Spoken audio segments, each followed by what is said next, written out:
আসসালামু আলাইকুম। বিশ্ববিদ্যালয় শব্দটা শোনার সাথে সাথেই বুকের ভেতরে একটা ধাক্কা দেয় কিংবা মাথার ভেতরে একটা জিনিস নাড়া দিয়ে ওঠে। আচ্ছা, বিশ্ববিদ্যালয়টা কি?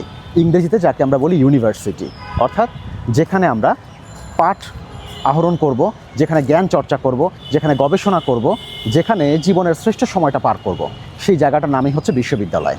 একজন শিশু ভূমিষ্ঠ হওয়ার পর থেকে তার বাবা মা তাকে নিয়ে স্বপ্ন দেখতে শুরু করে।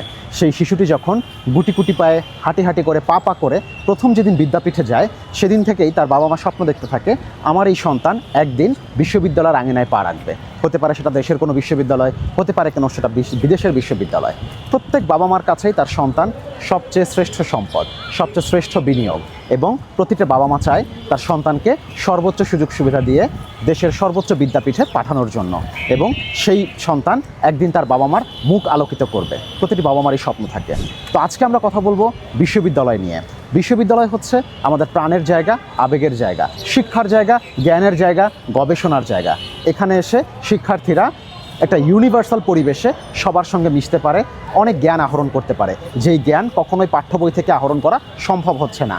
হাজারো শিক্ষার্থীর মাঝে, শত শত শিক্ষকের মাঝে, বিভিন্ন ধরনের মানুষের মাঝে সে এখানে যে বাস্তব জ্ঞান আহরণ করতে পারে, সেই বাস্তব জ্ঞান দিয়ে পরবর্তীতে সে তার জীবনটাকে অতিবাহিত করতে পারে। এখানে শুধুমাত্র একাডেমিক সার্টিফিকেট বা একাডেমিক পড়াশোনার জন্যই শিক্ষার্থীরা আসে না। একাডেমিক পড়াশোনাটা মুখ্য বিষয়, কিন্তু তার পাশাপাশি অন্যান্য যে বিষয়গুলো এখানে আহরণ করতে পারে, সেই বিষয়টা তার জীবনের জন্য একটা সম্পদ, তার পরিবারের জন্য একটা সম্পদ। এবং আজকে আমরা সেই বিশ্ববিদ্যালয়গুলো নিয়ে কথা বলছি। আমি মোহাম্মদ রফিকুল ইসলাম তাওহিদ, ঢাকা বিশ্ববিদ্যালয়ের সাবেক শিক্ষার্থী, 2010-11 সেশনে চান্সপ্রাপ্ত, বর্তমানে সরকারি চাকরিতে কর্মরত আছি।